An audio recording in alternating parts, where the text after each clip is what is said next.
Good morning. This is Megan Herbst with your conservation report for Saturday, November 2nd. I just wanted to start out with just a couple of quick announcements regarding some upcoming events in Stearns County, most notably the 2019 Conservation Tillage Conference, which is taking place on December 17th and 18th, a Tuesday and a Wednesday, in St. Cloud at the Holiday Inn. There are going to be a lot of different topics discussed at this conference. It's a wonderful two-day event to attend. We're going to talk about reduced till, no-till, cover crops.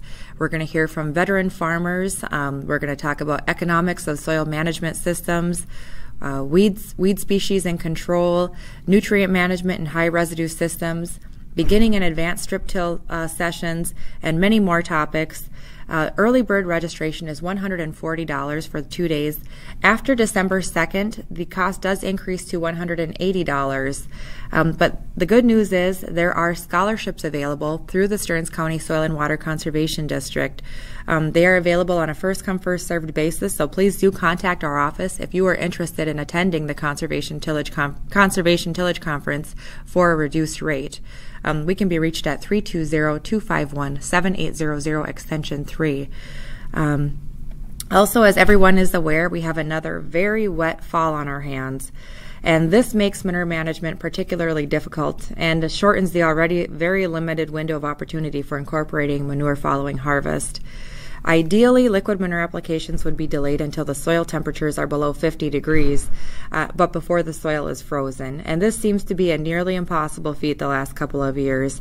Manure pits now are close to overflowing thanks to the seemingly nonstop rainfall. And in general, when conditions are dire like this, pollutant discharge is going to be lower for land applications than an actual storage breach, when application sites are carefully chosen. So choosing the right sites to minimize runoff is crucial. So choose the flattest, driest fields possible. Applying manure to wet fields does increase the risk for runoff, leads to compaction issues and equipment getting stuck, which nobody wants to deal with. No one wants to apply manure to wet fields, and there really is no easy answer aside for waiting it out, if at all possible. Fields with more residue and furrows are going to hold manure better than bare fields. If possible, try to incorporate or inject manure. Follow setback requirements during the winter months, which is a 300-foot setback, and that's required from all sensitive features, including open tile inlets, drainage ditches, and protected wetlands. Do not apply manure when a large rain event is forecasted in the next 24 to 48 hours, which is particularly difficult this year as it just seems the rain, every other day we're getting another chance for rain. And then as always, safety should not be neglected, which leads into my next topic, farm safety during harvest season. Fall is an already hectic and stressful time for farmers. Many farmers are fatigued and they're under a lot of pressure this time of year. They're working even longer hours than typical, and they're trying to maximize their harvest with this uncooperative weather.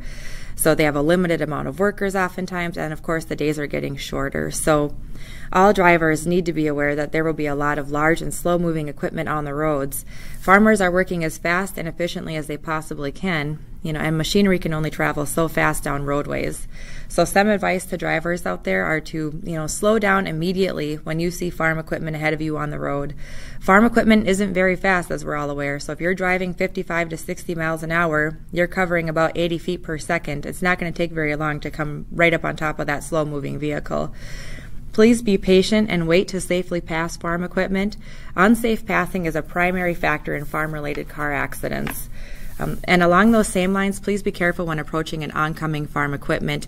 So oncoming vehicles might not be as patient as you are, and they might pull out suddenly to pass the farm vehicle or farm equipment, and that'll be right into your path. So it's just best that everybody kind of slows down and just takes extra caution when you see farm vehicles on the road.